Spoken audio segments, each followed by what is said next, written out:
வணக்கம். இன்றைக்கி நம்ம பார்க்க போகிற சமையல் ஒரு 2 வகையான கிரேவி தான் பார்க்க போகிறோம். பன்னீர் கிரேவி, இன்னொன்று மஷ்ரூம் கிரேவி. ரெண்டுமே ரொம்ப சிம்பிளாக இருக்கும். இட்லி, தோசை, சப்பாத்தி, சாதம் எல்லாத்துக்குமே தொட்டு சாப்பிட்லாம். அருமையாக இருக்கும். ஸோ வாங்க இந்த அருமையான 2 கிரேவியும் எப்படி செய்யலாங்கிறத பார்க்கலாம். எடுத்துக்கலாம். இதில் வந்து 6 சின்ன வெங்காயம் சேர்த்துக்கலாம், 4 பல் பூண்டு, ஒரு சின்ன துண்டு இஞ்சி சேர்த்துக்கலாம். இது கூடவே 5 முந்திரி பருப்பு சேர்த்துக்கலாம். இதை வந்து நல்லா நைஸாக அரைச்சிட்டு வந்துட்டு பார்க்கலாம். மீடியம் சைஸாக 3 தக்காளி எடுத்திருக்கேன். இதை வந்து நல்லா சின்ன சின்னதாக கட் பண்ணிவிட்டு மிக்சியில் போட்டு அடித்து எடுத்து வச்சுக்கலாம். இப்போ ஒரு பேன் எடுத்துக்கலாம். இதில் வந்து நல்லா 1 டேபிள் ஸ்பூன் அளவுக்கு நெய் சேர்த்துக்கலாம். நீங்கள் பட்டர் சேர்க்குறதுனாலும் சேர்த்துக்கோங்க. நான் வந்து நெய் சேர்த்துருக்கேன். இப்போ எண்ணெய் சேர்த்துக்கலாம். இப்போ எண்ணெயும் நெய்யும் நல்லா சூடாகிடுச்சு. 1 டீஸ்பூன் போல் சீரகம் சேர்த்துக்கலாம். இப்போ இதில் ஒரு 2 பச்சை மிளகாயை உடச்சிட்டு சேர்த்துக்கலாம். இது கூடவே மீடியம் சைஸாக பொடியாக கட் பண்ண பெரிய வெங்காயம் சேர்த்துக்கலாம்.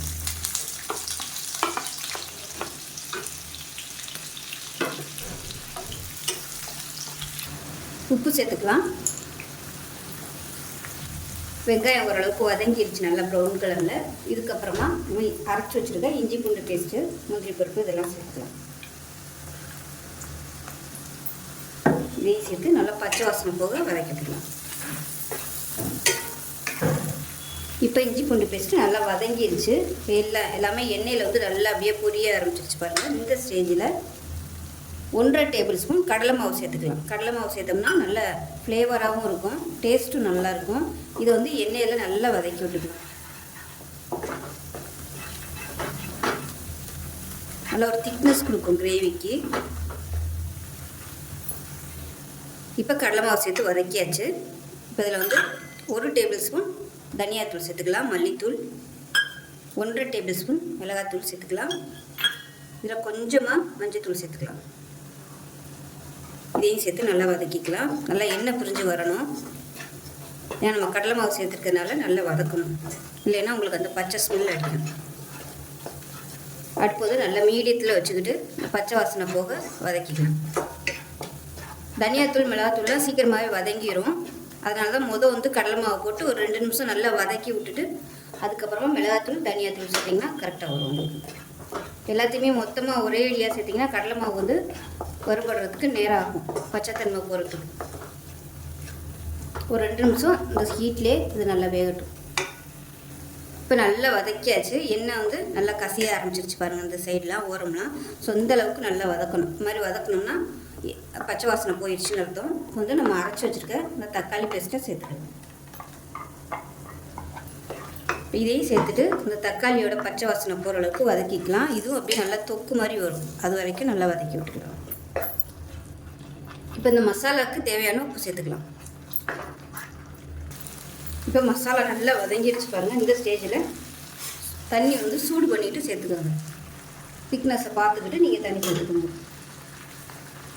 கலந்து விட்டுட்டு கொதிக்க விட்டுக்கலாம். அப்படி ஒரு வேளை ரொம்ப திக்காக இருக்குது அப்படின்னு நினச்சிங்கன்னா தண்ணி நல்லா கொதிக்க விட்டு சேர்த்துக்கலாம். இப்போ இதில் பன்னீர் வந்து நான் ஒரு 50 கிராம் பன்னீர் எடுத்துக்கேன், அதை சேர்த்துக்கலாம்.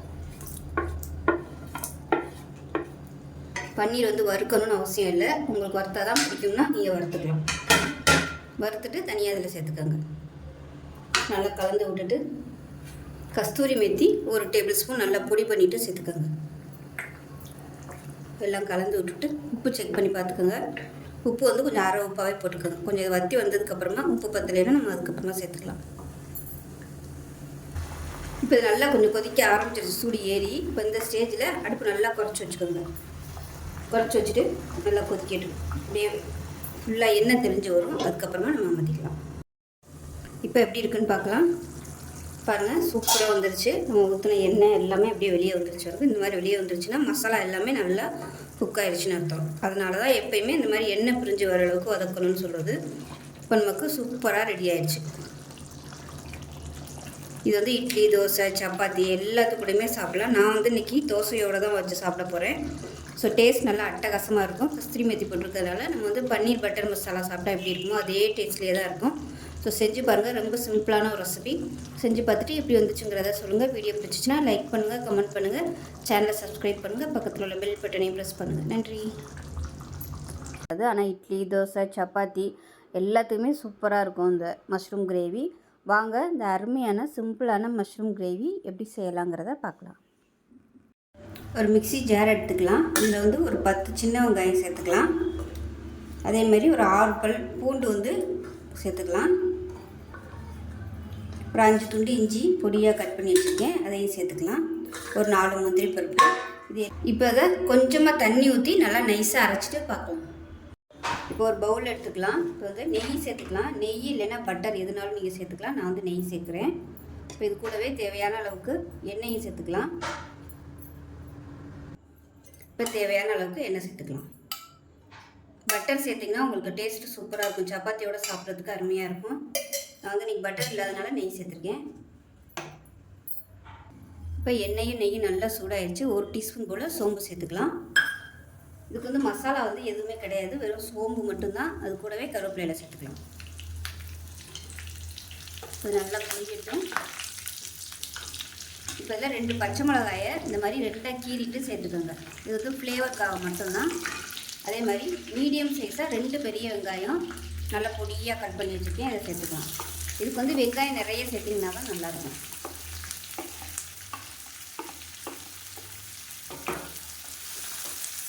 அதை நல்லா வதக்கி விட்டுக்கலாம். வெங்காயம் வதங்குறதுக்கு உப்பு சேர்த்துக்கலாம்.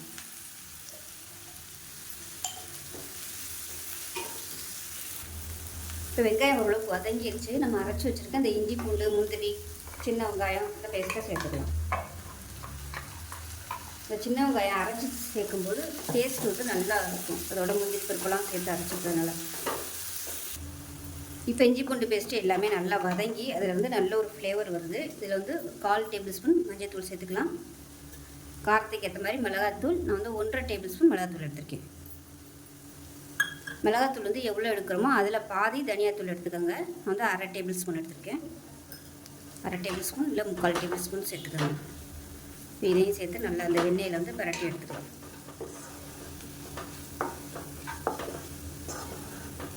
ஸோ எண்ணெய் பத்தாத மாதிரி இருந்துச்சுன்னா நீங்கள் எண்ணெய் வந்து சேர்த்துக்கலாம். இப்போ மசாலா நல்லா வதங்கிடுச்சு. மீடியம் சைஸாக ஒரு 3 தக்காளி வந்து மிக்சியில் அடித்து வச்சுருக்கேன், அதை சேர்த்துக்கலாம். இது வந்து கிரேவிக்கு நல்ல ஒரு திக்னஸ் கொடுக்கும். இது நல்லா எண்ணெய் பிரிஞ்சு வரட்டும். இப்போ பாருங்கள், தக்காளி நல்லா வதங்கி ஓரம்னா எண்ணெய் பிரிய ஆரம்பிச்சிருச்சு. இந்த ஸ்டேஜ் வரைக்கும் நல்லா வதக்கிக்குங்க, அப்போ தான் டேஸ்ட்டாக இருக்கும். இப்போ வந்து 200 கிராம் அளவுக்கு காளான் எடுத்திருக்கேன். நல்லா க்ளீனாக வாஷ் பண்ணிவிட்டு நல்லா 4ஆக கட் பண்ணி வச்சுருக்கேன், அதை சேர்த்துக்கலாம். இது வந்து ஒரு 4 பேர் சாப்பிட்லாம். தாராளமாக 4லேருந்து 5 பேர் சாப்பிட்லாம். இது பார்க்க நிறையா இருக்கும். வதங்கிடுச்சுன்னா அப்படியே சுருங்கி போயிடும். அதனால் உங்களுக்கு கிரேவி எந்த அளவுக்கு வேணுமோ அதுக்கு தகுந்த மாதிரி நீங்கள் தக்காளி வந்து சேர்த்துக்கணும்.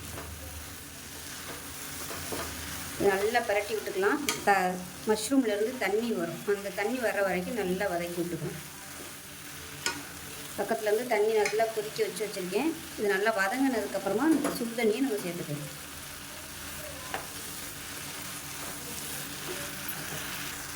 இப்போ உப்பு சேர்த்துக்கலாம். அந்த மஷ்ரூமுக்கு தேவையான உப்பு சேர்த்துக்கணும். முதலே உப்பு சேர்த்துருக்கோம், இப்போ கொஞ்சம் சேர்த்தோம்னா அந்த மஷ்ரூம் வந்து உப்பு நல்லா எடுத்துக்கும்.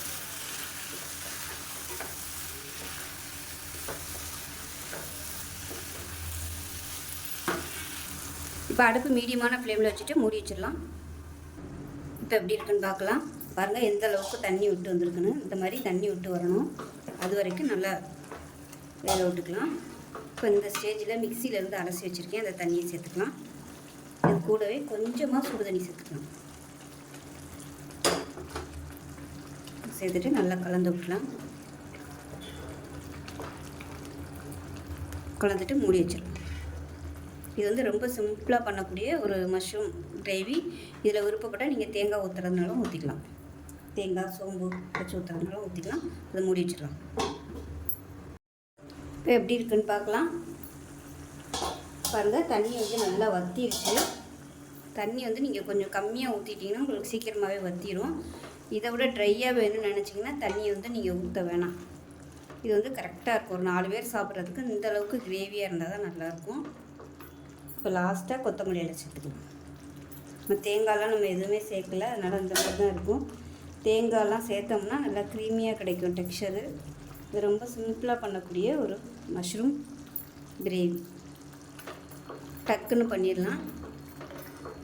தண்ணி மட்டும் நீங்கள் கவனமாக ஊற்றிக்கணும். நிறையா ஊற்றிட்டிங்கன்னா அது வத்துறதுக்கு ரொம்ப நேரம் ஆகும். அவ்வளோதான். ஸோ அவ்வளோதான், சூப்பரான மஷ்ரூம் கிரேவி ரெடி ஆயிடுச்சு. இட்லி, தோசை, சப்பாத்தி எல்லாத்துக்குமே தொட்டு சாப்பிடலாம். அருமையாக இருக்கும். செஞ்சு பாருங்கள். செஞ்சு பார்த்துட்டு எப்படி வந்துச்சுங்கிறத சொல்லுங்கள். வீடியோ பிடிச்சிச்சின்னா லைக் பண்ணுங்கள், கமெண்ட் பண்ணுங்கள், சேனலை சப்ஸ்கிரைப் பண்ணுங்கள், பக்கத்தில் உள்ள பெல் பட்டனையும் ப்ரெஸ் பண்ணுங்கள். நன்றி.